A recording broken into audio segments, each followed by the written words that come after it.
আন্তর্জাতিক পরমাণু শক্তি সংস্থা আইএইএ এর রিপোর্ট অনুযায়ী ইরানের কাছে ২,০০০ কেজি ইউরেনিয়াম মজুদ রয়েছে, যার মধ্যে পরমাণু গবেষণা কেন্দ্রগুলোতে অত্যন্ত উচ্চ ঘনত্বের ৪৫০ কেজি সমৃদ্ধ ইউরেনিয়াম রয়েছে। এই সমৃদ্ধ ইউরেনিয়ামগুলো সেন্ট্রিফিউজ মেশিনে এনরিচমেন্ট চলমান থাকলে দ্রুত ৯০% ঘনত্বে পৌঁছে যাবে, যা দিয়ে ইরান পারমাণবিক বোমা বানিয়ে ফেলার যোগ্যতা অর্জন করতে পারবে। পরমাণু কর্মসূচিতে ইরানের এমন সফলতা ইসরায়েল ও যুক্তরাষ্ট্রের মাথা খারাপ করে দিয়েছে। তারা বুঝতে পেরেছে মধ্যপ্রাচ্যে ইরান পারমাণবিক বোমা শক্তিধর দেশ হওয়ার মানে মধ্যপ্রাচ্যে তাদের আধিপত্যের অবসান ঘটা। তাই গত ৪০ দিন ইরানের ওপর অতর্কিতভাবে হামলা চালিয়েছে মার্কিন ও ইসরায়েল বাহিনী। লক্ষ্য একটাই, ইরানের ইউরেনিয়াম সমৃদ্ধকরণ প্রক্রিয়া বন্ধ করে সমৃদ্ধ ইউরেনিয়াম লুফে নেওয়া। কিন্তু দীর্ঘ রক্তক্ষয়ী যুদ্ধের পরেও মার্কিন ইসরায়েল বাহিনী ইরানকে ব্যাকফুটে নিতে পারেনি। ইরান এখনও পর্যন্ত পরমাণু কর্মসূচি চালিয়ে যেতে অনড়।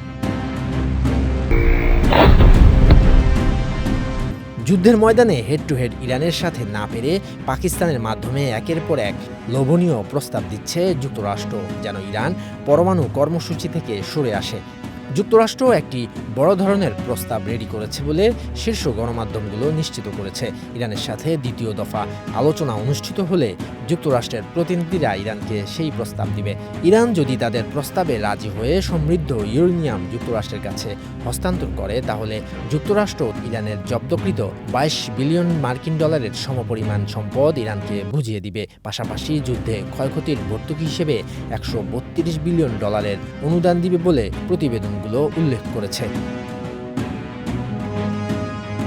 এদিকে মধ্যপ্রাচ্যের দেশগুলো যুদ্ধ বন্ধের জন্য সর্বোচ্চভাবে ইরানকে অনুরোধ করছে। সূত্র বলছে, ইরান যদি যুদ্ধ বন্ধে রাজি হয়, তাহলে উপসাগরীয় অঞ্চলের ৬টি দেশ ইরানকে ২৩৪ বিলিয়ন ডলারের অনুদান দিবে, যেটি দিয়ে ইরান যুদ্ধে ক্ষতিগ্রস্ত অবকাঠামো পুনর্নির্মাণে ব্যয় করতে পারবে। ইরান কি যুক্তরাষ্ট্র ও মধ্যপ্রাচ্যের দেশগুলোর এমন লোভনীয় প্রস্তাবে রাজি হবে?